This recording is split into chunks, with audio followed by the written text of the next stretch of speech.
بسم الله الرحمن الرحيم بسم الله الرحمن الرحيم ومن أحسن قولا ممن دعا إلى الله وعمل صالحا وقال إنني من المسلمين. അല്ലാഹുവിങ്കലേക്ക് ക്ഷണിക്കുകയും സൽക്കർമ്മം പ്രവർത്തിക്കുകയും തീർച്ചയായും ഞാൻ മുസ്ലിങ്ങളുടെ കൂട്ടത്തിലാകുന്നു എന്നു പറയുകയും ചെയ്തവനേക്കാൾ വിശിഷ്ടമായ വാക്ക് പറയുന്ന മറ്റാരുണ്ട്? അസ്സലാമു അലൈക്കും വറഹ്മത്തുള്ളാഹി. ബിസ്മില്ലാഹിർ റഹ്മാനിർ റഹീം. അൽഹംദുലില്ലാഹി റബ്ബിൽ ആലമീൻ. വസ്സലാത്തു വസ്സലാമു അലാ അഷ്റഫിൽ അംബിയാഇ വൽ മുർസലീൻ നബീന മുഹമ്മദിൻ വഅലാ ആലിഹി വസഹ്ബിഹി അജ്മഈൻ. اللهم علمنا ما ينفعنا وانفعنا بما علمتنا اللهم زدنا علما. أعوذ بالله من الشيطان الرجيم. بسم الله الرحمن الرحيم. يا أيها الذين آمنوا كتب عليكم القصاص في القتلى الحر بالحر والعبد بالعبد والأنثى بالأنثى فمن عفي له من أخيه شيء فاتباع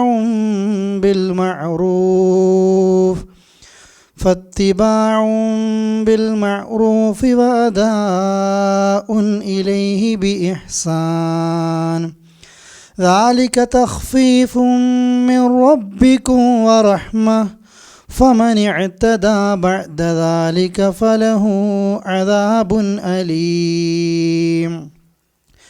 ولكم في القصاص حياة يا أولي الألباب لعلكم تتقون. كتب عليكم إذا حضر أحدكم الموت إن ترك خيرا الوصية للوالدين والأقربين بالمعروف حقا على المتقين. فمن بدله بعدما سمعه فإنما إثمه على الذين يبدلون إن الله سميع عليم. فمن خاف من موص جنفا أو إثما فأصلح بينهم فلا إثم عليه إن الله غفور رحيم. 178 മുതൽ 182 വരെയുള്ള ആയത്തുകൾ. ഇത് കഴിഞ്ഞ ക്ലാസ്സിൽ നിന്നൊക്കെ വിശദീകരിച്ച, അതല്ലെങ്കിൽ നമ്മൾ ഇതുവരെ വിശദീകരിച്ച വിഷയത്തിൽ നിന്ന് അല്പമല്ല ഒരുപാട് മാറി മറ്റൊരു സെപ്പറേറ്റ് 2 വിഷയങ്ങൾ സൂചിപ്പിക്കുകയാണ്. ഒന്ന്, ഇസ്ലാമിലെ ക്രിമിനൽ നിയമത്തെക്കുറിച്ചും ഇസ്ലാമിലെ വസിയത്തുമായി ബന്ധപ്പെട്ട നിയമങ്ങളെക്കുറിച്ചും അതിൻ്റെ സൂചനകളാണ് ഇൻഷാ അല്ലാഹ് നൽകാൻ ഉദ്ദേശിക്കുന്നത്. ആദ്യത്തെ വചനം, യാ അയ്യുഹല്ലദീന ആമനു. അള്ളാഹു എല്ലാ മനുഷ്യരെ വിളിച്ചുകൊണ്ട് പറയല്ല, മുസ്ലിങ്ങളെ മുഅ്മിനീങ്ങളെ വിളിച്ചുകൊണ്ട് പറയുന്നു. യാ അയ്യുഹല്ലദീന ആമനു, സത്യവിശ്വാസികളെ. കുതിബ അലൈക്കും, നിങ്ങൾക്ക് രേഖപ്പെടുത്തിയിരിക്കുന്നു. ഈ ആയത്ത് പിന്നെ ഈ കതബ എഴുതുക, ചേർത്ത് വെക്കുക എന്നൊക്കെയുള്ള അർത്ഥമാണ്.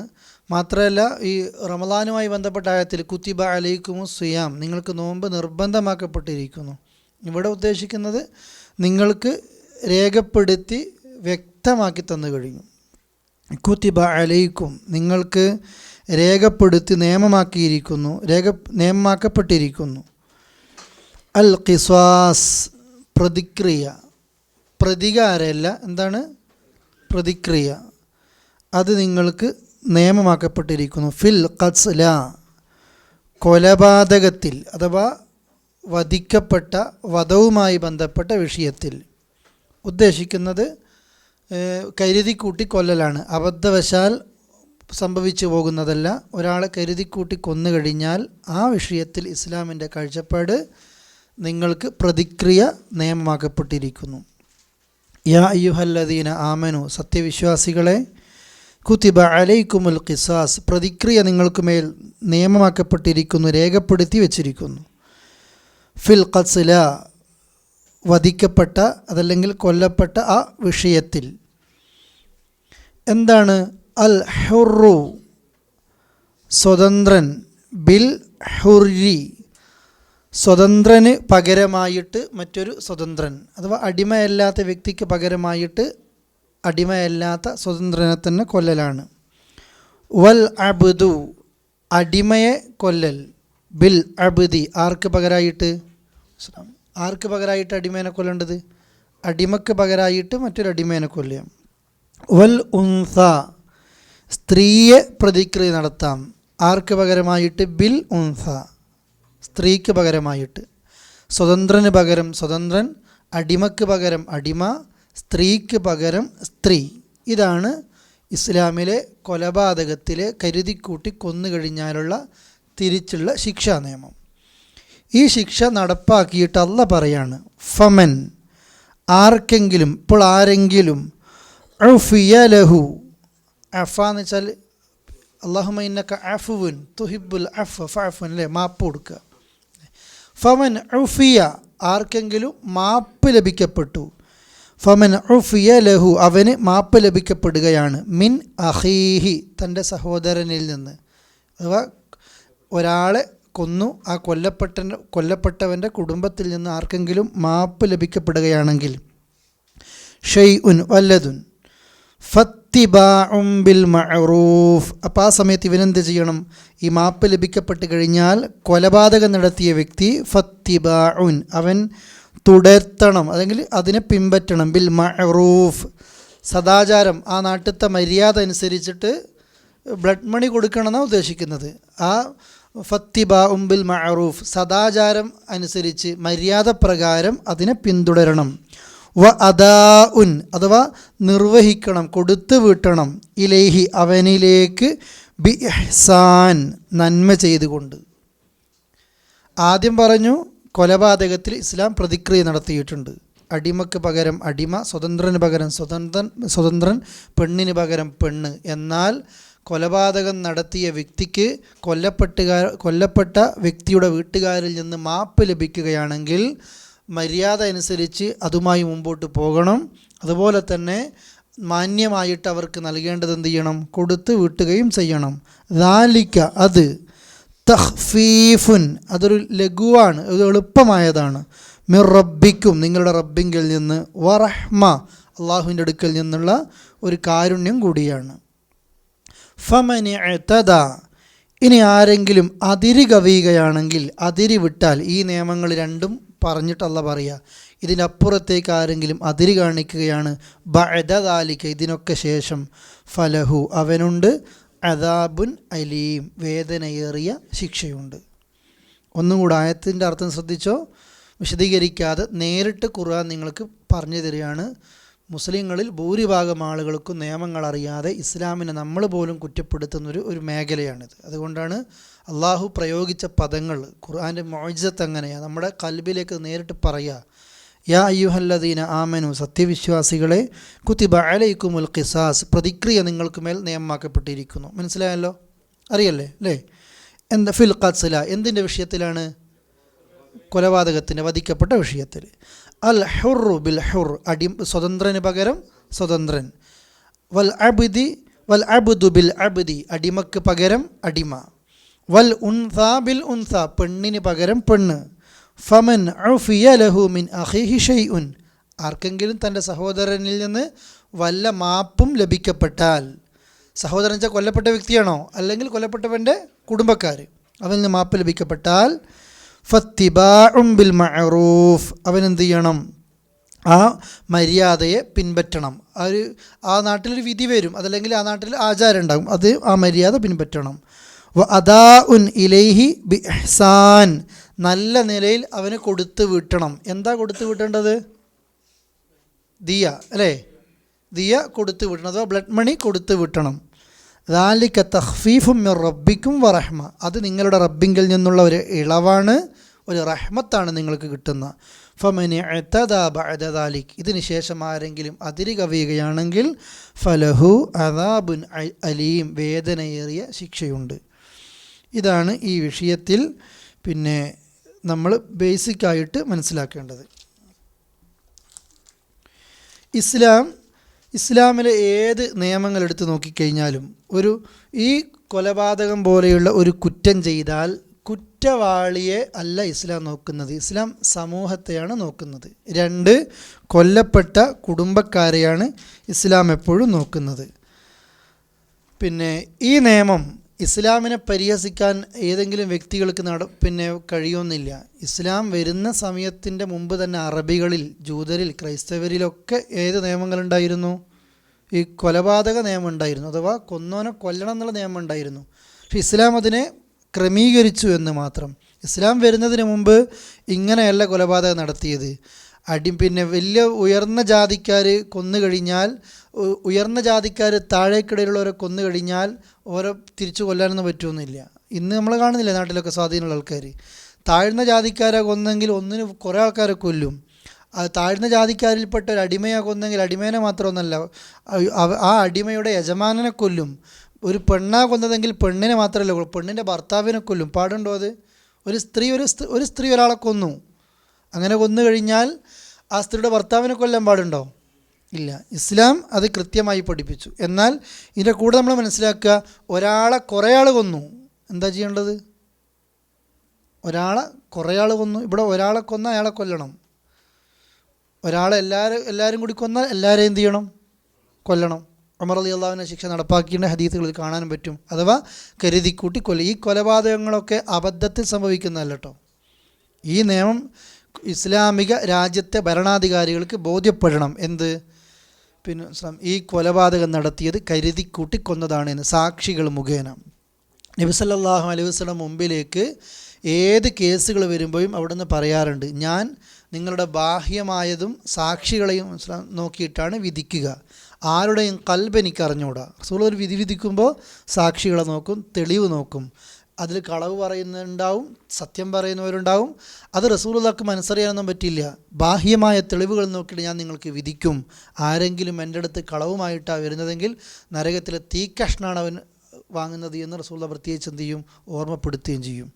ഈ നിയമത്തെ അറബികളിൽ ഈ കൊലപാതകങ്ങൾ താഴ്ന്ന ജാതിക്കാർ കൊല്ലുമ്പോൾ അവരിലെ പിന്നെ ഒരുപാട് ആളുകളെ കൊല്ലുകയും, മുതിർന്ന ജാതിക്കാർ കൊല്ലുമ്പോൾ ഏതെങ്കിലും എറിഞ്ഞു കൊടുക്കുന്ന വ്യക്തിയെ കൊല്ലുകയോ അല്ലെങ്കിൽ എന്തെങ്കിലും പിന്നെ വേറെ ഏതെങ്കിലും രീതി പറഞ്ഞിട്ട് അതിൽ നിന്ന് ഒഴിവാകുകയോ ചെയ്യുന്ന ആ സമയത്താണ് ഇസ്ലാം അങ്ങനെയല്ല വേണ്ടത്. ആരാണോ കൊന്നത് അവനെ തന്നെ കൊല്ലണം. അത് സ്ത്രീയാണെങ്കിൽ അവളെ, അടിമയാണെങ്കിൽ അടിമയെ, യജമാനനാണെങ്കിൽ യജമാനനെ, പിന്നെ അതുപോലെ തന്നെ സ്വതന്ത്രനാണെങ്കിൽ സ്വതന്ത്രനെ ആ നിലയ്ക്ക് കൊല്ലണം. ഇതാണ് ഇസ്ലാമിലെ നിയമം. ഈ നിയമത്തിൽ ഇന്ന് ഇത് കാടൻ നിയമമാണ്, പിന്നെ പണ്ട് കാലത്തുള്ളൊരു കാടത്തം നിറഞ്ഞ നിയമമാണെന്നൊക്കെ ആളുകൾ പറയും. അതിനാണ് ഞാൻ തുടക്കത്തിലേ പറഞ്ഞത്, നിങ്ങൾക്ക് ഈ പരിഭാഷയിൽ കാണാം, ഇന്ന് ഈ നിയമം നടപ്പാക്കപ്പെടുന്ന രാജ്യങ്ങളിൽ കൊലപാതക തെറ്റുകൾ പൊതുവെ എന്താണ്? കുറവാണ്. മണിക്കൂറിൽ എത്രയോ ആളുകളെ കൊല്ലുന്ന രാജ്യങ്ങളുണ്ട്, ഒരു ദിവസം എത്രയോ ആളുകളെ കൊല്ലുന്ന രാജ്യങ്ങളുണ്ട്. ഈ ശിക്ഷ നടപ്പാക്കപ്പെടുന്ന രാജ്യത്തായിരിക്കും ഏറ്റവും കൂടുതൽ കുറവ് എന്തിൽ വരുന്നത്? കൊലപാതകത്തിൽ വരുന്നത് എന്ന് മാത്രം. ഇസ്ലാമിക ശിക്ഷ നടപ്പാക്കുന്ന രാജ്യങ്ങളിൽ അതുണ്ടാകില്ല. എന്തിനായി കൊല്ലുന്നത്? കൊന്നോൻ ചിലപ്പം തൗബ ചെയ്താൽ അള്ളാഹ് തൗബൊക്കെ സ്വീകരിക്കും. പക്ഷേ ഈ ശിക്ഷ നടപ്പാക്കലോടുകൂടി നാളെ മറ്റുള്ള ആളുകൾക്കൊരു പാഠമാണ്, കൊല്ലരുത്.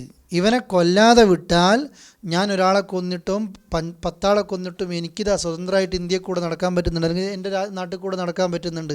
ഈ കൊലപാതകം നടത്തിയ വ്യക്തിക്ക് അതെപ്പോഴും പ്രചോദനമാകും.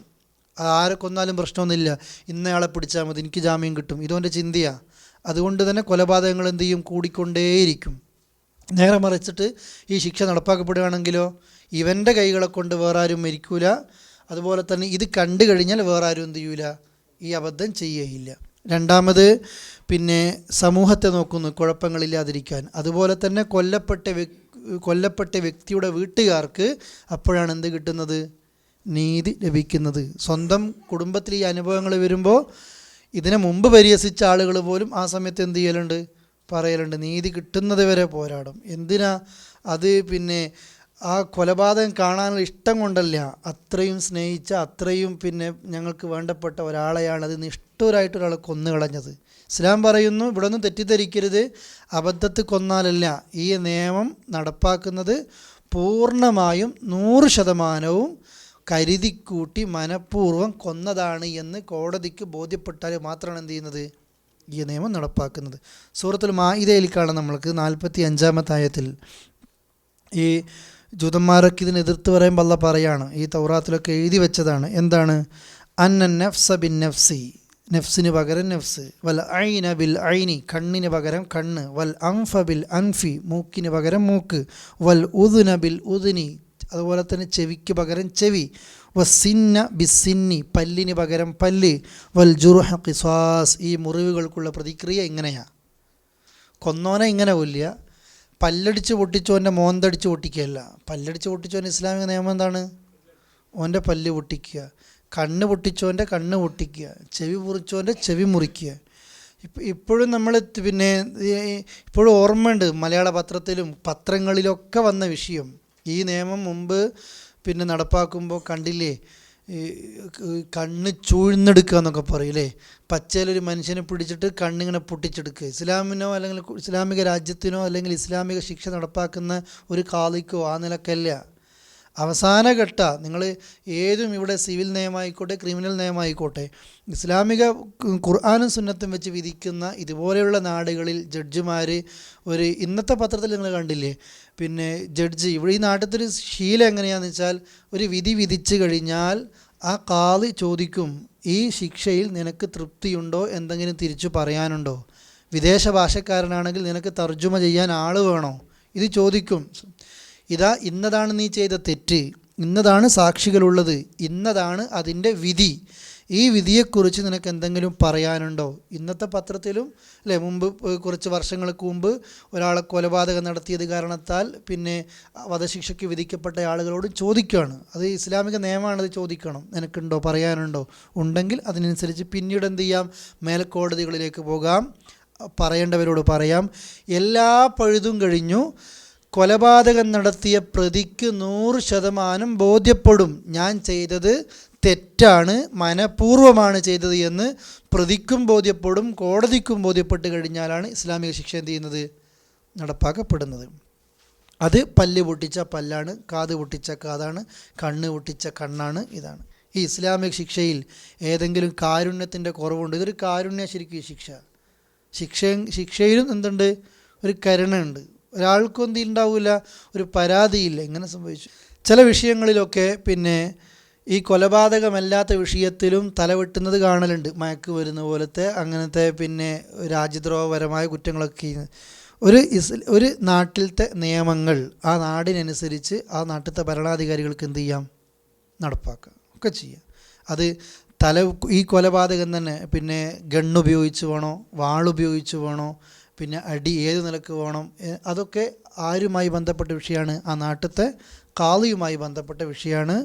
അത് പിന്നെ ശിക്ഷയ്ക്ക് ഇത്രയേ ഉള്ളൂ. ശിക്ഷ പരിഗണിക്കുന്നത് ഒന്ന് ചെയ്ത കുടുംബത്തോട് ഒരു പരിഗണന ഉണ്ട്, സമൂഹത്തോട് പരിഗണന ഉണ്ട്. ഇതുപോലെ ഈ കഞ്ചാവ്, രാജ്യദ്രോഹ കുറ്റം, അതൊക്കെ സമൂഹത്തോടുള്ള ഒരു ബാധ്യത. അതിന് ആ നാട്ടിലത്തെ ആളുകൾക്ക് എന്ത് ചെയ്യാം, ശിക്ഷ നടപ്പാക്കാനുള്ള അധികാരം ഇസ്ലാം നൽകുന്നുണ്ട്.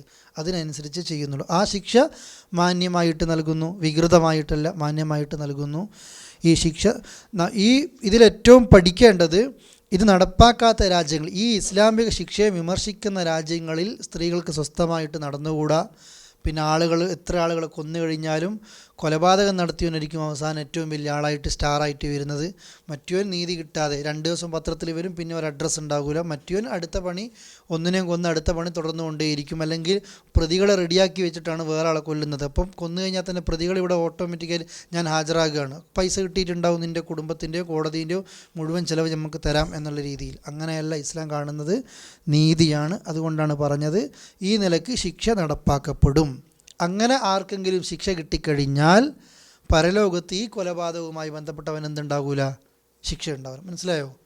ദുനിയാവിൽ ഈ ശിക്ഷ അനുഭവിച്ചു കഴിഞ്ഞ ഒരു പ്രതിക്ക് പരലോകത്ത് പിന്നെ എന്തുണ്ടാകൂല, ഇതിൻ്റെ കുറ്റം ഉണ്ടാകൂല. മാത്രമല്ല, നമ്മൾക്ക് ഈ തെറ്റുകൾ ചെയ്ത വ്യക്തി സാഹചര്യം കൊണ്ടായി ആളുകൾ പറയലുണ്ട് പറ്റിപ്പോയതല്ലേ, അതല്ല ഇസ്ലാം നോക്കും, പറ്റിപ്പോയതായിരിക്കും, അവൻ്റെ തൗബൊക്കെ അള്ളാഹ് സ്വീകരിക്കും. ഈ നിയമം എന്താണ്? സമൂഹത്തിൽ ബാധകം. അതുകൊണ്ടാണ് മൈസ് റളിയല്ലാഹു അൻഹു ശുദ്ധനായ മനുഷ്യനല്ലേ, സ്വഹാബിയല്ലേ, അബദ്ധം പറ്റിപ്പോയി, ഇസ്ലാമിക ശിക്ഷ എന്ത് ചെയ്യാണ്? നടപ്പാക്കപ്പെടുകയാണ്. ആ സ്ത്രീ മായിസുമായി പിന്നെ അവിഹിത ബന്ധത്തിൽ ഏർപ്പെട്ടു പോയ സ്ത്രീ റസൂലെ എന്നെ ശുദ്ധിയാക്ക്, റസൂലെ പറഞ്ഞേക്കുമ്പോൾ മായിസിനെ തിരിച്ചയക്കാൻ നോക്കിയതുപോലെ എന്നെ തിരിച്ചയക്കാൻ നോക്കല്ല, എന്നാൽ നീ പ്രസവിച്ചിട്ട് വാ, കുഞ്ഞിനെയായിട്ട് വന്നു, ഈ കുഞ്ഞ് മുല കുടിക്കുന്നല്ലേ, മുല കുടിപ്രായം കഴിഞ്ഞിട്ട് വാ, അപ്പോഴും വന്നു, ശിക്ഷ ഏറ്റുവാ, എറിഞ്ഞു കൊന്നു അല്ലേ. ആയിഷ റളിയല്ലാഹു പറയാറുണ്ട്, പിന്നെ മഹ്സൂമിയ ഗോത്രത്തിൽപ്പെട്ടൊരു പെണ്ണ് കട്ടു, ആ മോഷണം നടത്തിയപ്പോൾ റസൂൽ കൈവെട്ടാൻ വിധിച്ചു. കൈവെട്ടുക എന്ന് വെച്ചാൽ കൈപ്പത്തിയ വെട്ടുക. അപ്പോഴാണ് ഉസാമത്ത് ബിൻ സെയ്ദ് റളിയല്ലാഹു അൻഹുവിനെ ആ ഗോത്രക്കാർ പറഞ്ഞേക്കുന്നത്. മഖ്സൂമിയ ഇത്തിരി പ്രശസ്തിയുള്ള ഗോത്രമാണ്. ഈ ഗോത്രത്തിൽപ്പെട്ടൊരു പെണ്ണിൻ്റെ കൈ പോയാൽ നാട്ടിലൊരു ഷെയ്മാണ്, അല്ലെങ്കിൽ നാട്ടിലെ ആൾക്കാരുടെ മുമ്പ് കൂടി എന്ത് ചെയ്യാൻ പറ്റൂല, നമുക്ക് നടക്കാൻ പറ്റൂല. ആ നിലക്ക് ഉസാമയോട് പിന്നെ ഒരു റെക്കമെൻഡിന് വിട്ടു. ഉസാമ പോയിട്ട് റെക്കമെൻഡ് ചെയ്തു. എന്താ റസൂലുള്ള പ്രതികരിച്ചത്? കണ്ണ് ചുവന്നിട്ട് ദേഷ്യം പിടിച്ചിട്ട്, ഉസാമ അള്ളാൻ്റെ ഒരു വിധിയിൽ നീ എന്നോട് റെക്കമെൻഡ് ചെയ്യാൻ വേണ്ടി വന്നിരിക്കുകയാണോ?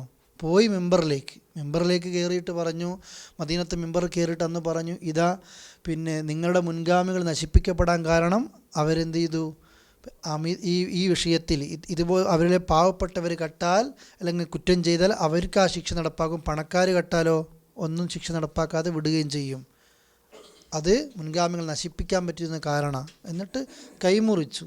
ആ ആയിഷ റളിയല്ലാഹു അൻഹ പറയാറുണ്ട്, പിന്നീട് ആ സ്ത്രീ എൻ്റെ വീട്ടിലേക്ക് വരാറുണ്ട്, ചില ആവശ്യങ്ങളൊക്കെ ചോദിച്ചിട്ട് ഞാൻ നൽകാറുണ്ട്, റസൂലുള്ളാഹിനൊക്കെ അത് പറയാറുണ്ട്. അവിടെ ശിക്ഷ കിട്ടിയ പ്രതിക്കും എന്തില്ല, ഒരു പ്രശ്നവും ഇല്ല. കാരണം അവർക്ക് ബോധ്യപ്പെട്ടിട്ടുണ്ട്. ഇസ്ലാമിൽ എന്തും നിങ്ങൾ നോക്കിയേ, ഈ കൈ മുറിച്ച കേസ്, അതായത് കൊലപാതകം തിരിച്ച് പ്രതിക്രിയ നടത്തിയ വിഷയം, അതുപോലെ തന്നെ ഇസ്ലാമിലെ ത്വലാഖ് നോക്കിയേ അല്ലേ, തമ്മിൽ തെറ്റിക്കഴിഞ്ഞാലും രണ്ട് കൂട്ടരും വന്ന് സംസാരിക്കുന്നു, ആണിനും പെണ്ണിനും, ആണിൻ്റെ കുടുംബത്തിനും പെണ്ണിൻ്റെ കുടുംബത്തിനും ബോധ്യപ്പെടുന്നു ഇവർ തമ്മിൽ ഒന്നിച്ച് ജീവിക്കാൻ പറ്റൂല എന്ന് എല്ലാവർക്കും ബോധ്യപ്പെട്ടിട്ടാണ് ഇസ്ലാമിലെ ത്വലാഖ് പോലും സംഭവിക്കുന്നത്. എവിടെയും സ്നേഹത്തിനോ അല്ലെങ്കിൽ ഒരു വെറുപ്പിനോ ഉണ്ടാകുന്നില്ല. ഇതില്ലാത്ത നിയമങ്ങളിലാണ് ഈ കാര്യങ്ങളൊക്കെ ഉണ്ടാകുന്നത്. എന്നിട്ട് അള്ളാഹ് പറയാണ്, ഫമൻ ഉഫിയ ലഹു മിൻ അഖീഹി ഷൈഉൻ, തൻ്റെ സഹോദരനിൽ നിന്ന് വല്ല മാപ്പും കിട്ടിയാൽ, അഥവാ പ്രതിക്ക് കുടുംബക്കാർ മാപ്പ് കൊടുക്കുകയാണ്.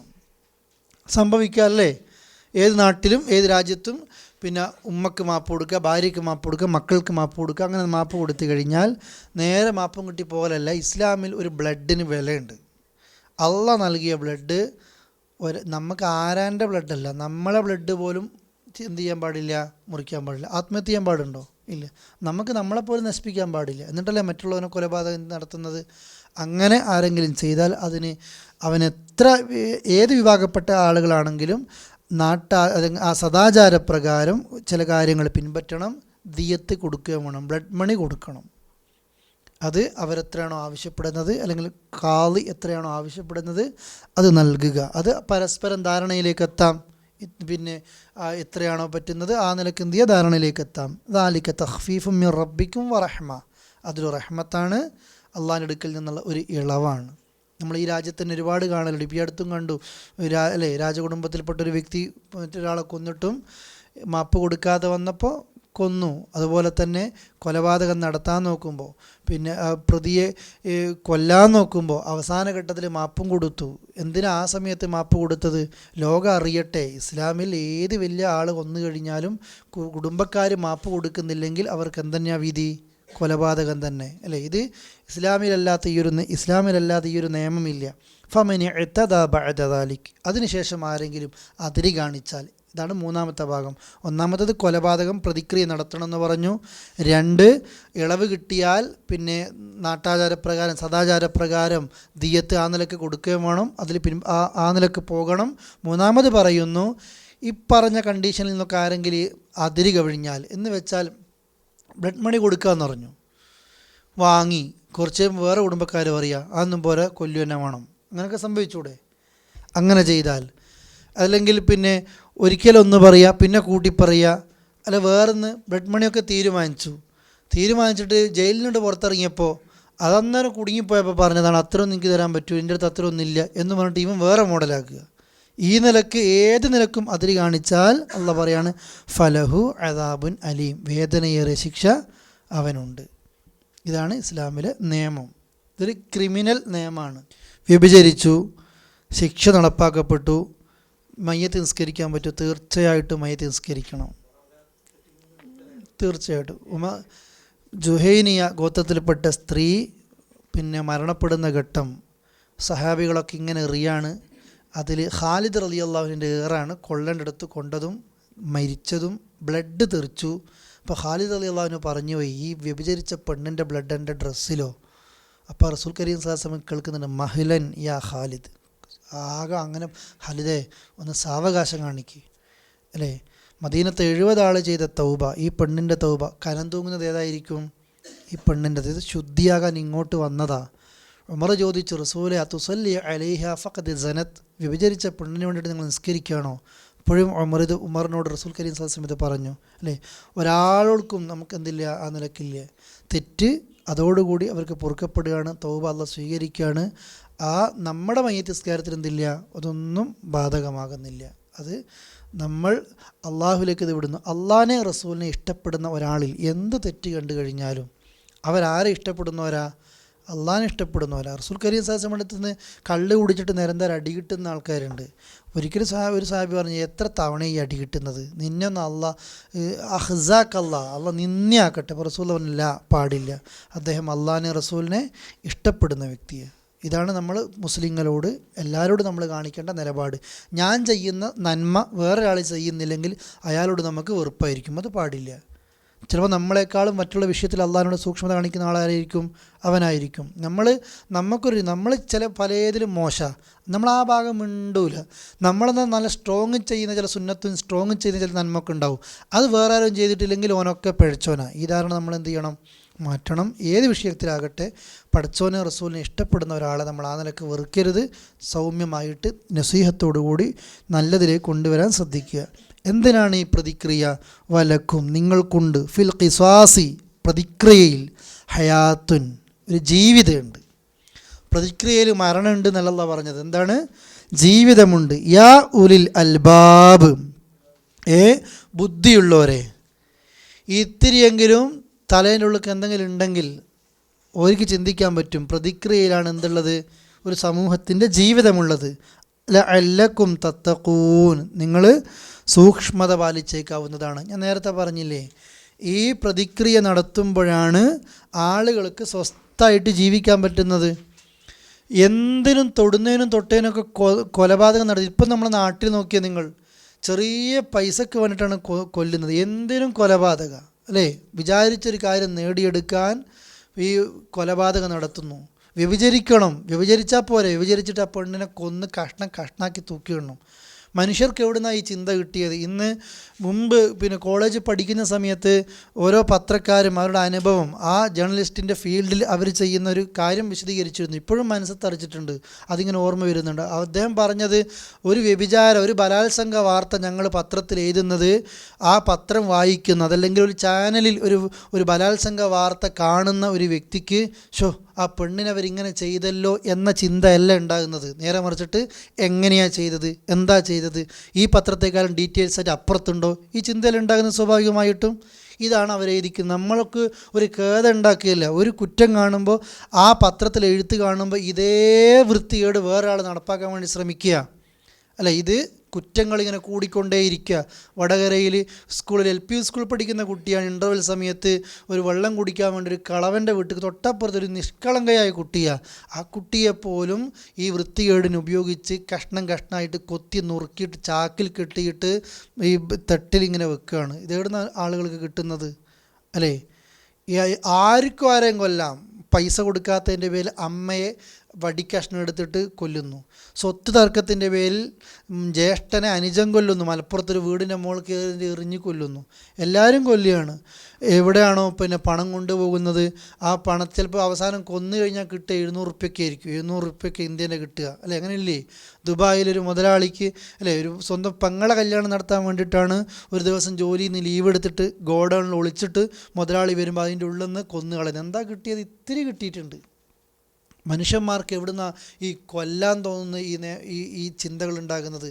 രക്ഷപ്പെടാൻ പഴുതുകളുണ്ട്, രക്ഷപ്പെടാൻ മാർഗങ്ങളുണ്ട് എന്നറിയുമ്പോഴാണ് തെറ്റുകൾ കൂടുന്നത്. നമ്മൾ സാധാരണ പറയലുണ്ട് ഇന്ത്യയിലെ നിയമത്തെ ആർക്കും പേടിയില്ല, പോലീസിനെ പേടിയുണ്ട് അല്ലേ. ഈ നാട്ടിലത്തെ പോലീസിനെ ആർക്കും വല്ലാതെ പേടിയൊന്നുമില്ല. പക്ഷേ ഇവിടുത്തെ എന്തിനെ പേടിയുണ്ട്? നിയമത്തെ നമുക്ക് പേടിയുണ്ട്. നിയമത്തെ പേടിക്കുമ്പോഴാണ് ആളുകൾ തെറ്റുകളിൽ നിന്ന് സ്വാഭാവികമായിട്ട് മാറി നിൽക്കുക. നമുക്ക് പൊതുവെ അള്ളാഹിനെ പേടിക്കുന്ന ഒരാൾ ഈ തെറ്റുകളിലേക്ക് പോകൂല. പിന്നെ സാഹചര്യം കൊണ്ട് പോകുന്ന വ്യക്തിയും രക്ഷപ്പെടാൻ വഴികളുണ്ടാകുമ്പോൾ പിന്നെയും ചെയ്തുകൊണ്ടേയിരിക്കും. നേരെ മറിച്ചിട്ട് ചില നിഷ്ഠൂരമായ കൊലപാതകങ്ങൾ നമ്മുടെ നാടുകളിലൊക്കെ നടക്കുമ്പോൾ പോലും അവരെ വെറുതെ വിടരുത്, പിച്ചി കീറണം, കൊന്നുകളയണം എന്ന് ഇസ്ലാമിൻ്റെ ശിക്ഷയെ എതിർക്കുന്ന ആളുകൾ പോലും സഹികെടുമ്പോൾ പറയേണ്ടതുണ്ട്. ഇസ്ലാം സമൂഹത്തെയാണ് കാണുന്നത്. ഈ ശിക്ഷ നടപ്പാക്കപ്പെട്ട് കഴിഞ്ഞാൽ പിന്നീട് ഒരു കുഴപ്പവും ഉണ്ടാകരുത്. ഇതാണ് ഇസ്ലാമിൻ്റെ നിയമം. അടുത്ത വചനം, കുതിബ അലൈക്കും, നിങ്ങൾക്കുമേൽ രേഖപ്പെടുത്തപ്പെട്ടിരിക്കുന്നു അല്ലെങ്കിൽ നിയമമാക്കപ്പെട്ടിരിക്കുന്നു. ഇദാ ഹളറ, ആസന്നമായി കഴിഞ്ഞാൽ, എത്തിയാൽ, അഹദക്കും, നിങ്ങളിൽ ഒരാൾക്ക്, അൽ മൗത്തു, എല്ലാവർക്കും അറിയിരിക്കുമല്ലോ, മരണ ആസന്നായി കഴിഞ്ഞാൽ നിങ്ങൾക്കൊരു നിയമമുണ്ട്. അഥവാ മരിക്കാൻ പോകുന്ന വ്യക്തിക്കുള്ള നിയമം കേട്ടോ. മരിക്കാൻ നോക്കുമ്പോൾ ചെയ്യണം നല്ലത്. അപ്പോൾ നിങ്ങൾ കേൾക്കുമ്പോൾ മനസ്സിലാവും. എല്ലാവരും നമ്മൾ മരിക്കുമല്ലോ, ഇപ്പോഴേ ചെയ്ത് വെക്കേണ്ട, ഇന്ന് രാത്രി ഉറങ്ങുന്നതിന് മുമ്പ് ചെയ്ത് വെക്കേണ്ട ഒരു നിയമം. അഥവാ ഇന്ന് രാത്രി ഉറങ്ങുന്നതിന് മുമ്പ് ചെയ്ത് വെക്കേണ്ട ഒരു നിയമമാണിത്. കുതിബ അലൈക്കും ഇദാ ഹളറ അഹദുക്കുമുൽ മൗത്ത്, നിങ്ങളിൽ ഒരാൾക്ക് മരണമാസന്നമായി കഴിഞ്ഞാൽ അവന് നിയമമാക്കപ്പെട്ടിരിക്കുന്നു. ഇൻ തറക്ക, അവൻ എന്തെങ്കിലും വിട്ടേക്കുകയാണെങ്കിൽ, ഖൈറൻ എന്ന് വെച്ചാൽ നന്മ അഥവാ സമ്പാദ്യം. സൂറത്തുൽ ആദിയാത്തിൽ കണ്ടിട്ടില്ലേ, മനുഷ്യൻ തൻ്റെ റബ്ബിനോട് നന്ദി കെട്ടവനാണ്. വ ഇന്നഹു അലാ ദാലിക ലഷഹീദ്, അവൻ തന്നെയാണ് അതിൻ്റെ സാക്ഷി.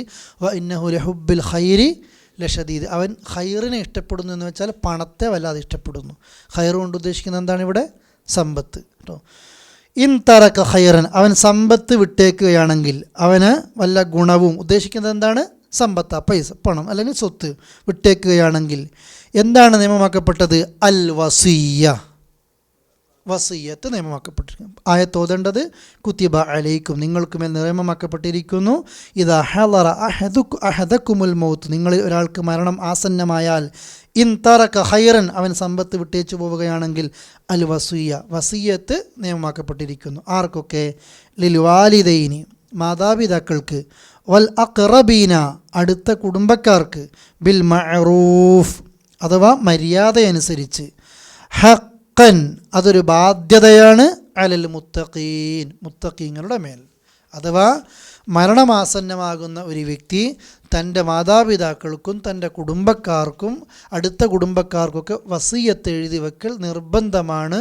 അത് നാടിൻ്റെ അവരുടെ കുടുംബത്തിൻ്റെ ദാരിദ്ര്യവും പണവും അവരുടെ അവസ്ഥയും കണക്കിലെടുത്തിട്ട് വസിയ്യത്ത് നിർബന്ധമാണ് എന്നതാണ് ഈ ആയത്ത് സൂചിപ്പിക്കുന്നത്. അത് മുത്തഖീങ്ങൾക്കൊരു നിർബന്ധമാണ്. കൂടെ മനസ്സിലാക്കണം, മാതാപിതാക്കൾക്ക് എങ്ങനെ വസിയ്യത്ത്, അടുത്ത കുടുംബത്തിന് എങ്ങനെ വസിയ്യത്ത്. പിന്നെ ഈ അഭിപ്രായങ്ങൾ പിന്നെ സൂറത്തു നിസായിൽ നമ്മൾ അനന്തര സ്വത്തിൻ്റെ നിയമങ്ങൾ പഠിച്ചതാണ് അല്ലേ. ലിരിജാലി നസീബു മിമ്മാ തറക്കൽ വാലിദാൻ എന്ന് തുടങ്ങുന്ന ആയത്തിലൂടെ പിന്നെ 2 ആയത്തുകളിൽ വസിയ്യത്ത്, ഈ അനന്തര സ്വത്ത് നിയമം പഠിച്ചതാണ്. അനന്തര സ്വത്തിൻ്റെ നിയമം ഇറങ്ങുന്നതിന് മുമ്പ് ഇറങ്ങിയ വചനാണ് ഏത്? ഈ വസിയ്യത്ത്. അതുകൊണ്ടാണ് ഉമ്മക്കും ഉപ്പക്കും അടുത്ത കുടുംബത്തിനും എന്ത് കൊടുക്കണം എന്ന് പറഞ്ഞത്? ഇതിൽ ഈ ആയത്തിൽ വസിയ്യത്ത് കൊടുക്കണം. പക്ഷേ അനന്തര സ്വത്തിൻ്റെ നിയമം ഇറങ്ങിയപ്പോൾ ഉമ്മക്കെത്ര, ബാപ്പക്കെത്ര, മക്കൾക്കെത്ര, അടുത്ത കുടുംബത്തിന് എത്ര, ഓരോന്നും കണക്ക് വെച്ചിട്ട് പറയുന്നില്ലേ? ഈ ആയത്തിൽ കണക്ക് പറയുന്നുണ്ടോ? ബിൽ മഅറൂഫ് എന്നേ പറയുന്നുള്ളൂ. സദാചാരം അനുസരിച്ചിട്ട് നന്മ അനുസരിച്ച് ഇവർക്ക് കൊടുക്കണം. കണക്ക് ഇവിടെ വന്നിട്ടുണ്ട്, അനന്തര സ്വത്തിൽ അവിടെ വന്നിട്ടുണ്ട്. അതുകൊണ്ട് തന്നെ ഇബ്നു കസീർ റഹ്മത്തുള്ളാഹി അലൈഹി പറഞ്ഞതുപോലെ, മഹാന്മാരായ പണ്ഡിതന്മാർ സ്വഹാബികളൊക്കെ പറഞ്ഞതുപോലെ, അനന്തര സ്വത്തിൻ്റെ ആയത്തിറങ്ങലോടുകൂടി ഖുർആനിലെ ഈ ആയത്ത് മൻസൂഖായി എന്ന് വെച്ചാൽ ഈ നിയമം എടുക്കപ്പെട്ട് കഴിഞ്ഞു. അനന്തര സ്വത്ത് ഉള്ള ആളുകൾക്ക് വസിയ്യത്തില്ല എന്ന് റസൂലുള്ളാഹിയുടെ ഹദീസുമുണ്ട്. അനന്തര സ്വത്ത് കൃത്യമായി വീതിക്കപ്പെട്ട ആളുകൾക്ക് എന്തില്ല? വസിയ്യത്തില്ല. ഇത് ഞാൻ ചുരുക്കിയാണ് കേട്ടോ സൂചിപ്പിക്കുന്നത്. പിന്നെ ഈ വിശദീകരണം നിങ്ങളൊന്ന് വായിച്ചു നോക്കണം. അതിൻ്റെ ഏറ്റവും ചുരുക്കം നബി സല്ലല്ലാഹു അലൈഹി വസല്ലം പറയാണ്, ഇതാ അനന്തര സ്വത്ത് ഉള്ള ആളുകൾക്ക് ഈ വസിയ്യത്തില്ല. പിന്നെ സഅദ് ബിൻ അബി വഖാസ് റളിയല്ലാഹു അൻഹു രോഗിയായി കിടക്കുമ്പോൾ അദ്ദേഹം ചോദിച്ചു, റസൂലേ, എനിക്ക് ഒരുപാട് സമ്പത്തുണ്ട്, ഞാൻ എൻ്റെ സമ്പത്തിൻ്റെ 2/3 ഞാൻ ആളുകൾക്ക് വസിയത്ത് ചെയ്തു, എൻ്റെ കുടുംബത്തിൽ പിന്നെ പൊതുജനങ്ങൾക്ക് വേണ്ടി വസിയത്ത് ചെയ്തോട്ടെ, പൊതു ഫണ്ടിലേക്ക് വസിയത്ത് ചെയ്യട്ടെ. വേണ്ടാന്ന് പറഞ്ഞു. എന്നാൽ പകുതി ചെയ്തോട്ടെ, വേണ്ടാന്ന് പറഞ്ഞു. 1/3 ചെയ്തോട്ടെ ഞാൻ വസിയത്ത്, അടുത്ത ആളുകൾക്കൊക്കെ വേറെ ആളുകൾക്കൊക്കെ വേണ്ടിയിട്ട് 1/3 നീ ചെയ്തോ. കാരണം നിൻ്റെ മക്കളെ യാചകരാക്കി വിടുന്നതിനേക്കാൾ നിനക്ക് ഖൈർ എന്താണ്? മക്കൾക്ക് എന്തെങ്കിലും ബാക്കി വെച്ച് മരിക്കരുത്. എന്ന് വെച്ചാൽ നിൻ്റെ മക്കൾക്ക് നീ മരിച്ചാൽ അനന്തര സ്വത്ത് കിട്ടണം. നമ്മളെ നാടുകളിലൊക്കെ പ്രത്യേകിച്ച് കാണലുണ്ട്, ഈ ജീവിച്ചിരിക്കുന്ന കാലത്ത് തന്നെ തോന്നിയതുപോലെ വസിയത്ത് ചെയ്ത് വെച്ചേക്കുക. അങ്ങനെയൊന്നുമില്ല. വസിയത്ത് ചെയ്യും. ഞാനത് അങ്ങോട്ടേക്ക് വരുന്നുണ്ട്. ബാപ്പ മരിച്ചാൽ അല്ലെങ്കിൽ ഉമ്മ മരിച്ചാൽ അല്ലെങ്കിൽ ഒരു മയ്യത്ത്, ആ മയ്യത്തിൻ്റെ അനന്തരം എടുക്കുന്ന ആളുകൾക്ക് അവർക്ക് പിന്നെ വസിയത്തല്ല, അവർക്ക് എന്തെന്നെ ഓൾറെഡി കിട്ടും? ഈ അനന്തര സ്വത്തന്നെ മീറാസ് കിട്ടും. അത് കിട്ടാത്ത കുടുംബക്കാരൊക്കെ ഉണ്ടാകുമല്ലോ, അവർക്ക് എന്ത് ചെയ്യാം? നമ്മൾക്ക് വസിയത്ത് ചെയ്യാം. ഒപ്പം പിന്നെ ഇതിൻ്റെ കൂടെ മനസ്സിലാക്കേണ്ടത്, അങ്ങനെ അനന്തര സ്വത്ത് കിട്ടുന്ന ആളുകൾക്ക് തന്നെ കൂടുതൽ കിട്ടുന്നവരുണ്ടാവും, കുറവ് ഉണ്ടാകുമല്ലോ. നിങ്ങൾക്ക് മനസ്സിലാകുന്നുണ്ടോ പറയുന്നത്? കഴിഞ്ഞ ക്ലാസ്സിൽ പോലെ പറഞ്ഞാൽ ഒരു വേറെ രീതിയിലൊരു നീട്ടി പറയുന്നൊരു വിഷയമല്ല, ഓരോന്നും പഠിക്കേണ്ട വിഷയമാണ്. അനന്തര സ്വത്ത് കിട്ടുന്നവരിൽ തന്നെ കൂടുതൽ കിട്ടുന്നവരുണ്ടാവും, കുറവ് കിട്ടുന്നവരുണ്ടാവും. ചിലപ്പോൾ കൂടുതൽ കിട്ടുന്നവർ അവർക്ക് ഓൾറെഡി സമ്പത്തൊക്കെ ഉണ്ടായ നല്ല പൈസക്കാരായിരിക്കും. ഇത്തിരി കിട്ടുന്നവർക്ക് ചിലപ്പം ആവശ്യമുള്ളവരുമായിരിക്കും. ആ സമയത്തൊക്കെ നമുക്ക് വേണമെങ്കിൽ എന്ത് ചെയ്യാം? അവരുടെ എല്ലാ അനന്തരക്കാരുടെയും സമ്മതപ്രകാരം ഇവർക്ക് വേണ്ടി നമുക്ക് ഇത്തിരി വസിയത്ത് മാറ്റിവെക്കാം. ഇപ്പം നമ്മൾ മനസ്സിലാക്കുക, വസിയത്ത് ആർക്കാണുള്ളത്? അനന്തരം കിട്ടാത്ത ആളുകൾക്കാണ് വസിയത്തുള്ളത്. മനസ്സിലായല്ലോ? അനന്തരം എടുക്കുന്നവർക്ക് തന്നെ വസിയത്ത് നമ്മൾ ചെയ്യുന്നത് ആവശ്യത്തിനും സന്ദർഭത്തിനും അനുസരിച്ചിട്ട് എല്ലാവരും സമ്മതം ഉണ്ടെങ്കിൽ നമ്മൾക്ക് എന്ത് ചെയ്യാം? ആ നിലക്ക് വസിയത്ത് ചെയ്യാം. ഇതാണ് ഇവിടെ പറയുന്നത്. ഇനി അടുത്തത്, ഇപ്പോൾ പറഞ്ഞ വിഷയത്തിലേക്ക്, ഫമൻ ബദ്ദലഹു, ആരെങ്കിലും മാറ്റുകയാണ്, ബഅദമാ സമിഅഹു, വസിയത്ത് കേട്ടതിന് ശേഷം അയാളങ്ങ് മരിച്ചുപോയി, പിന്നെ കേട്ടോരെന്ത് ചെയ്യാണ്? മാറ്റുകയാണ്. പിന്നെ എങ്കിൽ ഫഇന്നമാ ഇസ്മുഹു അലല്ലദീന യുബദ്ദിലൂന, ഫഇന്നമാ ഇസ്മു, കുറ്റം ഇവർക്ക് മാത്രമാണ്, അലല്ലദീന യുബദ്ദിലൂന, പകരം മാറ്റിയ ആൾക്കാർക്കാണ് കുറ്റം. ചെയ്തോനിക്കെന്തോ കുറ്റമുണ്ടോ? അയാൾ ഓക്കെ വെച്ച് എല്ലാവർക്കും സമ്മതപ്രകാരം മാന്യമായി ചെയ്തു, മാറ്റിയ ആളുകൾ കുറ്റം. ഇന്നല്ലാഹ, തീർച്ചയായും അള്ളാഹ്, സമീഉൻ, അള്ളാഹ് എല്ലാം കേൾക്കും, അലീമും, എല്ലാം അറിയുന്നവനാണ്. ഇതാണ് ഒരു ഭാഗത്തുള്ളത്. ഇനി അടുത്തത് കാസിംക പറഞ്ഞ വിഷയത്തിലേക്ക് വരികയാണ്. ഫമൻ ഖാഫ, ഇനി ആരെങ്കിലും പേടിക്കുകയാണ്, മിൻ മൂസിൻ, വസിയത്ത് ചെയ്ത വ്യക്തിയിൽ നിന്ന് ആരെങ്കിലും പേടിക്കുകയാണ്, അഥവാ റോങ് ആണ് അയാൾ ചെയ്തത്. വസിയത്ത് ചെയ്ത വ്യക്തി എന്ത് ചെയ്തു? ദേഷ്യം തീർക്കാൻ റോങ് ചെയ്തു, അല്ലെങ്കിൽ അയാൾ ഓൾറെഡി അങ്ങനെ റോങ് ചെയ്യാൻ ശ്രമിച്ചു. എങ്കിൽ ഫമൻ ഖാഫ മിൻ മൂസിൻ, ഒരു വസിയത്ത് ചെയ്തവരിൽ നിന്ന് ആരെങ്കിലും പേടിക്കുകയാണ്, ജനഫൻ, കുറ്റം, ഇസ്മൻ, ജനഫുൻ ഇസ്മൻ എന്നൊക്കെ പറഞ്ഞാൽ എന്താണ്? കുറ്റം. ആരെങ്കിലും അവരിൽ നിന്ന് ഒരു തെറ്റ് കാണുന്നു അല്ലെങ്കിൽ കുറ്റം കാണുന്നു എങ്കിൽ ഫഅസ്ലഹ ബൈനഹും, അവർക്കിടയിൽ അവൻ രഞ്ജിപ്പുണ്ടാക്കി. കേട്ടോൻ എന്ത് ചെയ്തു? സുല്ലുണ്ടാക്കി. ഒരാൾ തെറ്റായിട്ട് വസിയത്ത് ചെയ്തു, ചിലപ്പോൾ അദ്ദേഹം മരിച്ചുപോയി, കേട്ട ആളുകൾ കുടുംബക്കാർക്ക് വന്നിട്ട് എന്ത് ചെയ്യാണ്? സുല്ല് നടത്തുകയാണ്. എങ്കിൽ ഫലാ ഇസ്മ അലൈ, അവരിൽ എന്തില്ല? തെറ്റില്ല. ഇന്നല്ലാഹ, തീർച്ചയായും അള്ളാഹ്, ഗഫൂറുർ റഹീം, അള്ളാഹ് ഏറെ പൊറുക്കുന്നവനാണ്, അള്ളാഹ് കരുണാനിധിയുമാണ്. ഇവിടെയാണ് മനസ്സിലാക്കേണ്ടത്, റോങ് ആയിട്ട് വസിയത്ത് ചെയ്യാൻ പറ്റും, ദേഷ്യം തീർക്കാൻ വേണ്ടി പറ്റുമോ? ചില മക്കളോട് അങ്ങനെ, ചില മക്കൾക്ക് ഇങ്ങനെ ഇല്ല. നമ്മളെ നാട്ടിലത്തെ ഒരു ആചാരമുണ്ട്, ജീവിച്ചിരിക്കുന്ന കാലത്ത് തന്നെയാണ് തീരുമാനിക്കും, അതവരിക്ക് ഇതിവരിക്ക്, അങ്ങനെയല്ല ശരിക്കും, അല്ലേ? പിന്നെ അനന്തര സ്വത്ത് അത് മയ്യത്ത് പിന്നെ മരണപ്പെട്ട് കഴിഞ്ഞിട്ട് ആ കടവും ഈ വസിയത്തും ഒക്കെ കഴിഞ്ഞിട്ടാണ് എന്ത് സ്വത്ത് വീതിക്കേണ്ടത്? അനന്തര സ്വത്ത് വീതിക്കേണ്ടത്. ഇത് നമ്മൾ ജീവിതകാലത്ത് തന്നെ വീതിക്കും. അത് അളവ് നോക്കിയിട്ടോ പണം നോക്കിയിട്ടോ ഒന്നല്ല, ആ ഭാഗത്തുള്ളത് ഓക്കായിരിക്കും ആവശ്യമോ, ഈ ഭാഗത്തുള്ളത് ഈ വ്യക്തിക്ക്. അങ്ങനെ ഉണ്ടോ ഇസ്ലാമിൽ? ഇല്ല. ഈ നിലക്ക് വസിയത്ത് ചെയ്താൽ പോലും അത് റോങ് ആണെങ്കിൽ പിന്നീട് അതിന് എല്ലാവരെയും ഒരുമിച്ച് കൂട്ടിയിട്ട് പിന്നെ കുടുംബക്കാർക്ക് മാറ്റം വരുത്തിയാൽ എന്തില്ല? തെറ്റില്ല. വസിയത്ത് ചെയ്ത വ്യക്തിക്ക് കുറ്റം കിട്ടും എപ്പം? കരുതി കൂട്ടിയാണ് ചെയ്യുന്നതെങ്കിൽ. നേരെ മറിച്ചിട്ട് മാനുഷികമാണ്, അബദ്ധങ്ങൾ വരാൻ ചിലപ്പോൾ അന്നത്തെ സാഹചര്യം കൊണ്ട് ചെയ്തു പോയിരിക്കാം. അത് അള്ളാഹു ആലം, അത് അള്ളാഹു ആളുമായിട്ട് ബന്ധപ്പെട്ട വിഷയമാണ്. 2-3 കാര്യങ്ങൾ പഠിച്ചു. വസിയ്യത്ത് അനന്തര സ്വത്ത് കിട്ടാത്ത കുടുംബക്കാരിലേക്കാണ് പോകേണ്ടത്. ഈ വസിയ്യത്ത് കഴിഞ്ഞിട്ടാണ്, അതുപോലെ തന്നെ കടം കഴിഞ്ഞിട്ടാണ് എന്ത് സ്വത്ത് ഓഹരി വെക്കുന്നത്? അനന്തര സ്വത്ത് ഓഹരി വെക്കുന്നത്. ഇതിൻ്റെ കൂടെ നിങ്ങൾ പിന്നെ ഈ കാര്യം ഒന്ന് പ്രത്യേകമായിട്ട് പറയാണ്. പിന്നെ റസൂൽ കരീം സ്വല്ലല്ലാഹു അലൈഹി വസല്ലം പറയാണ്, അതാണ് ഞാൻ പറഞ്ഞത്, ഇന്ന് രാത്രി നമ്മൾ ചെയ്യേണ്ടത്, ആരെങ്കിലും ആ ഹദീസിൻ്റെ ആശയം അല്ലേ, പിന്നെ ഒരാൾക്ക് വസിയത്ത് ചെയ്യാൻ പറ്റുന്ന എന്തെങ്കിലും ഉണ്ട്, സ്വത്തുണ്ട്, നമ്മളെ കയ്യിൽ സ്വത്തുണ്ട്, പണമുണ്ട്, വസിയത്ത് ചെയ്യണമല്ലോ, എല്ലാവരും വസിയത്ത് ചെയ്യണ്ടേ അല്ലേ? ആ വസിയത്ത് ചെയ്യാനുള്ള എന്തെങ്കിലും മുതൽ അയാളുടെ കയ്യിലുണ്ടെങ്കിൽ അത് എഴുതി വെക്കപ്പെടാതെ 2 രാത്രി കഴിച്ചു കൂട്ടാതിരിക്കൽ അവൻ്റെ കടമയാണ്. എന്ന് വെച്ചാൽ നമ്മൾ 2 രാത്രി ഭൂമി കഴിച്ചു കൂട്ടില്ലേ?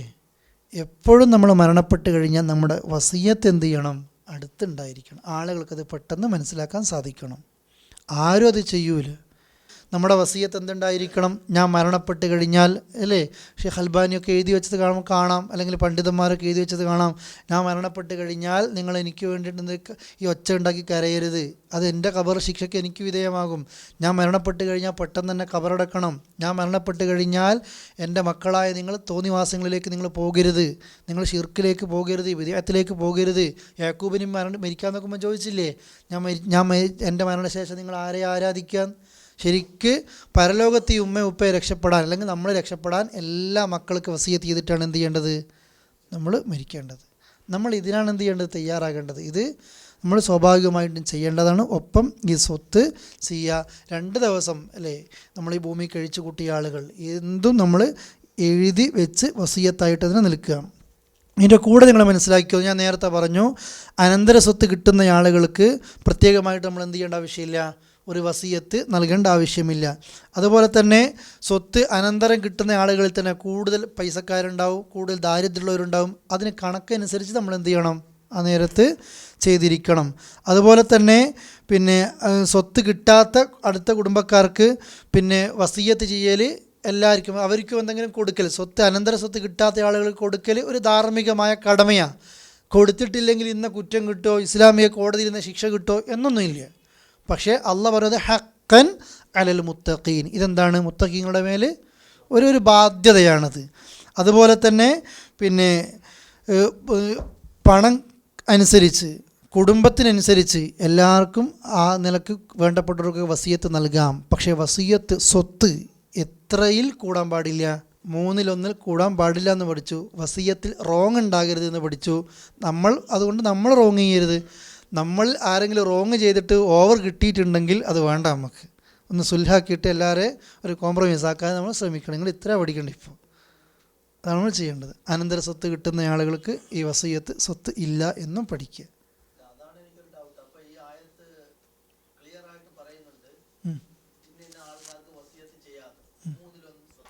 യെസ്, ഈ ഉമ്മക്കുപ്പൊക്കെ അല്ലേ, അതുകൊണ്ടാണ് ഇസ്ലാമിൻ്റെ നിയമം. ഞാൻ മൻസൂഖ് എന്നുള്ളൊരു പദം ഉപയോഗിച്ചു. ഖുർആൻ ആയത്തുകൾ നാസിഖ് മൻസൂഖ് എന്ന പ്രയോഗമുണ്ട്. ചില ആയത്ത് വരുമ്പോൾ ചില ആയത്ത് എന്ത് ചെയ്യും? വിധിയിൽ, ഹുക്കുമിൽ അത് മാറ്റപ്പെടും. ഒരായത്ത് കാണാം നിസ്കാരത്ത് കള്ള് കുടിക്കരുത്, വേറെ ആയത്ത് കാണാം ഇന്നമൽ ഖംറു വൽ മൈസർ, കള്ളും ചൂതാട്ടമൊക്കെ ശൈത്താൻ അമൽപ്പെട്ടതാണ്. അവസാനം ഫഹൽ അൻതും മുത്ത്, നിങ്ങൾ വിരമിക്കുന്നില്ലേ എന്ന് വെച്ചാൽ കള്ള് നിങ്ങൾ ജീവിതത്തിൽ മുഴുവനായിട്ട് ഒഴിവാക്കണം. അപ്പോൾ പിന്നെ നിങ്ങൾ നിസ്കാരത്ത് കള്ള് കുടിക്കരുത് എന്നുള്ള ആയത്ത് പിന്നെന്തില്ല? വിധിയിലില്ല. അല്ലല്ല, ഒന്നിൽ നിസ്കാരത്തിൽ കുടിക്കരുത് എന്നേ ഉള്ളൂ. ആദ്യമൊക്കെ സഹാബികൾ നിസ്കാരം അല്ലാത്ത നേരത്തൊക്കെ കുടിച്ചിരുന്നു, നിസ്കാരത്തിലും കുടിച്ചിരുന്നു. ഇല്ലില്ല, രണ്ടും കുടിക്കരുതെന്ന് ഫുള്ള് പറയുന്നില്ലല്ലോ. ഒന്ന് നിസ്കാരത്തിൽ കുടിക്കരുതെന്ന് പറയുന്നുള്ളൂ. അല്ല, 2 വ്യത്യസ്ത സന്ദർഭത്തിലാണ്. അങ്ങനത്തെ കുറച്ച് ആയത്തുകളുണ്ട് ഖുർആനിൽ. ഒരു വിധി വരും, അതിനെ വിശദീകരിച്ചിട്ട് ചിലപ്പം വേറെ വിധി വരും. അങ്ങനെ വിധി വന്നു കഴിഞ്ഞാൽ ഈ വിധി എന്തായി? ദുർബലമാക്കപ്പെട്ട് കഴിഞ്ഞു. അതാണ് ഇസ്ലാമിലെ നിയമം. ഈ നിയമത്തിൽ അതാണ്, മാതാപിതാക്കൾക്ക് വസിയത്ത് കൊടുക്കണം, അടുത്ത കുടുംബക്കാർക്ക് വസിയത്ത് കൊടുക്കണം. പക്ഷേ സൂറത്തു നിസായിൽ അനന്തര സ്വത്തിൻ്റെ ആയത്തിറങ്ങി. ഈ ആയത്തിൽ നമ്മൾ എത്ര കൊടുക്കുക? എങ്ങനെ പറഞ്ഞോ? മാതാപിതാക്കൾക്ക് എത്ര കൊടുക്കുക ഈ ആയത്തിൽ? ഇല്ലല്ലോ. പക്ഷേ സൂറത്തു നിസാവ് പറഞ്ഞു ഉമ്മക്കിത്ര അനന്തര സ്വത്ത്, ബാപ്പക്കിത്ര അനന്തര സ്വത്ത്, മക്കൾക്കിത്ര അനന്തര സ്വത്ത്, ആണിനാണെങ്കിൽ പെണ്ണിനാണെങ്കിൽ 6 സഹോദരനെങ്കിലും 3 ഉണ്ടെങ്കിലൊക്കെ കൃത്യമായി പറഞ്ഞു. ഒപ്പം റസൂലുള്ളാഹിന്റെ ഹദീസും വന്നു, അനന്തര സ്വത്ത് നിയമമാക്കപ്പെട്ട് കഴിഞ്ഞു, ഇനി അനന്തര സ്വത്തിൽ അവർക്കെന്തില്ല, വസിയ്യത്തില്ല എന്ന് റസൂലുള്ളാഹി പറയുകയും ചെയ്തു. അപ്പോൾ ഇതെവിടെയാണ് നിലനിൽക്കുന്നത്? അത് ഇങ്ങനെ ഈ വിഷയം വന്നതുകൊണ്ടാണ് ഇസ്ലാമിക ലോകത്തെ പണ്ഡിതന്മാർക്കിടയിൽ അവർ അഭിപ്രായം വൈവിധ്യങ്ങൾ പറഞ്ഞത്. ആ അനന്തര സ്വത്ത് കിട്ടാത്ത ആളുകളിലാണ് ഈ വസിയ്യത്ത്. അതിൽ എത്രയിൽ കൂടാനും പാടില്ല? 1/3 കൂടാനും പാടില്ല. ഈ പിന്നെ ഞാൻ നേരത്തെ സൂചന എന്ന കഥയിൽ ഈ ഇസ്ലാമിനെ വിമർശിച്ചിട്ടുണ്ടായിരുന്നു. പിന്നെ ഒരാൾക്ക് കുറച്ച് മക്കളുണ്ട്, ആ മക്കളിൽ പലർക്കും ആ മക്കൾക്കൊക്കെ കുട്ടികളുമുണ്ട്, അതിൽപ്പെട്ട സ്വന്തം മോനുണ്ട് മരിച്ചുപോയി. അപ്പം ബാക്കി മക്കളൊക്കെ ജീവിക്കുന്നുണ്ട്, ഈ മരണപ്പെട്ട മക്കളുടെ കുട്ടികൾ ജീവിച്ചിരിക്കുന്നുണ്ട്, അവർക്ക് സ്വത്ത് കിട്ടുന്നില്ല. അപ്പോൾ ശരിക്കും ഒരു നീതികേട് പോലെ തോന്നും. പക്ഷേ അതിന് വേണ്ടിയിട്ടാണ് ഇസ്ലാം എന്ത് നിശ്ചയിക്കുന്നത്? വസിയ്യത്ത്. അതും ഹഖൻ അലൽ മുത്തഖീൻ എന്ന് പറഞ്ഞു, ബിൽ മഅറൂഫ് എന്നും പറഞ്ഞു. ഇത് രണ്ടും പറഞ്ഞു കഴിഞ്ഞാൽ മുസ്ലിങ്ങൾ എന്ത് ചെയ്യും? അർഹതക്കനുസരിച്ചിട്ട് അനന്തര സ്വത്തിൻ്റെ ആൾക്കാർ പോലും ഇവർക്ക് എന്ത് ചെയ്യും? വാങ്ങിക്കൊടുക്കുകയും ചെയ്യും. അത് ഫില്ലിയാണ് ഇസ്ലാം ചെയ്യുന്നത്. ഈ വിഷയം പറഞ്ഞപ്പോൾ ആ ക്രിമിനൽ നിയമം മറന്നു പോകരുത്, അത് പറയുമ്പോൾ ഇതും മറന്നു പോകരുത്. രണ്ടും നമ്മൾ എന്ത് ചെയ്യുക? ഈ 2 ആയത്തുകളും സെപ്പറേറ്റ് പഠിക്കേണ്ട ആയത്തുകളാണ്. നമുക്കിതിനെപ്പറ്റി സെർച്ച് നിങ്ങൾക്ക് ഇംഗ്ലീഷിലും അറബിയിലൊക്കെ നെറ്റിൽ പോയി കഴിഞ്ഞാൽ ഇതിൻ്റെ വിശദീകരണം നിങ്ങൾക്ക് കിട്ടും. അല്ലാഹു തആല നമ്മളെ ഏറ്റവും നല്ല രീതിയിൽ പഠിക്കുന്നത് ജീവിതത്തിൽ പ്രാവർത്തികമാക്കാനുള്ള തൗഫീക്ക് നൽകി അനുഗ്രഹിക്കുമാറാകട്ടെ. അല്ലാഹുമ്മ സ്വല്ലി അലാ മുഹമ്മദി വഅലാ ആലി മുഹമ്മദ്. അസ്സലാമു അലൈക്കും വറഹ്മത്തുള്ളാഹി.